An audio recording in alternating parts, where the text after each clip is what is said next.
What's happening all September 13th, Friday the 13th. Happy birthday, Mom. It's a great freaking day. I'm sorry I can't be there with you, but this is one of the best days there is. It's when your mom was born because that's how you got here. So if you haven't talked to your mom, if you haven't told her you love you, you need to make that call right now. Just do it. Just reach out to mommy. Never, never, never, never a bad thing to do. Where are we at out in the market? This week we had some inflation data. CPI, which we know is completely bullshit cooked data, but at least it gives us a reading of what they're staring at. Then we got continuing claims and PPI, Producer Price Index. So CPI actually went from forecast was going up 0.1%, went up 0.2, so went up higher than anticipated. The core CPI went up from 0.2 to 0.3. So again, a rise in what they thought. Because inflation is still starting to go up, guys. But inflation hasn't stopped. Inflation hasn't declined. Inflation just slowed down. So we need to wrap our heads around that. We're still seeing inflation. Cost of things are still going up. And it's not the cost of things going up, it's that the value of the dollar is declining. You know, I've talked about this before. I've got right here a $20 gold piece, 1888 gold piece. You could walk into a department store and get a hat, a suit, a tie, a shirt, a belt, a pair of socks, and a pair of shoes for this 20 bucks back in the early 1920s, if not a little bit before that. Now, I can't buy the damn socks that I wear with this. In fact, here's a pair of the damn things. QU hybrids. Awesome socks. Friend of mine gave them to me. Amazing. So I bought a drawer full of them. But they're more than 20 bucks.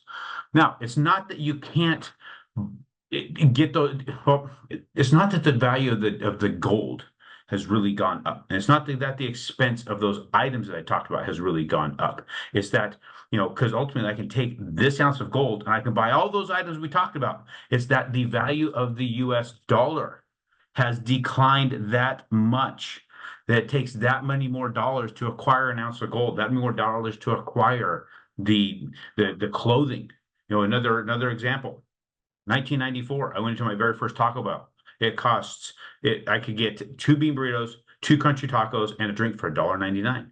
Now, this last year is November, I think, of 2023. I drove through a Taco Bell drive-through for my daughter, 17-year-old Maggie, and she ordered two crunchy tacos, two bean burritos, and a drink, and I paid 15 bucks. That's a 750% swing. That's what inflation is doing. It's eroding the value of the dollar. How did it erode it so significantly? Because of quantitative easing.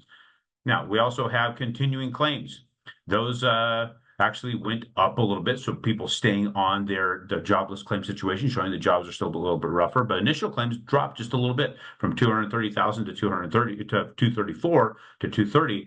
Now we have the producer price index. The cost to produce things went up from 0.1%, from 1% to 2%, and then from the core PPI, you know, the core production went up from 2% to 3%. So that's what we're seeing. We're seeing things go up. It's not changing any of that. Now, with those readings, what did that do for us in the mortgage-backed securities? Let's go ahead and take a look at that. Here's what we're looking at. Mortgage-backed securities took a little bit. They're doing exactly as we anticipated. Went up to the value that was exchanged during the day of the day they announced quantitative easing. That was this opening line here. This was the closing of that day. So open at this point, closed at this point. This is the value of the trading that day, and we've stayed within that. We're literally landing right on the line, which is very interesting. With this type of news that's come out, they haven't seen it decline any further. It's really trying to push this line. And if it does push this line, where are we going? My opinion is we are going to head up to this particular line up here, 102.61, that orange line here. I'm trying to get, there we go. That's where I think we head to, and again, hit another ceiling. These are our trading points. You know, and if they do break through, it's going to take a long time to break through. If it breaks through, I'm not sure if it will, because if you look back at the history of this, the times that it hit here and broke around up in there, yeah, break down below it. We might see that. It's possibility. I'm not 100% certain. But this is where it is. We have identified that these are good, strong barriers. They've made strong barriers. We have another strong barrier here. I don't know the interest rates are going to get a ton better. They could. It's a possibility. There's a lot of people out there right now waiting for the election to happen so they can make a decision on what they're going to buy. Let me just tell you guys, if you're waiting with a lot of other people to see what's going to happen. And if we end up with a Harris presidency, people are going to buy because they're going to be afraid of what's going to happen to the economy and they want hard assets. If you're going to have with the Trump end of presidency, they're like, I'm going to buy because the assets are going to continue to go up because we have a great economy. Either way, guess what you're doing? You're buying investment real estate. Underwrite the deal to the rate you have in front of you, not underwrite to the potential of some rate down the road. If you're underwriting your transaction, it doesn't work with today's rate, then that's not the transaction you buy.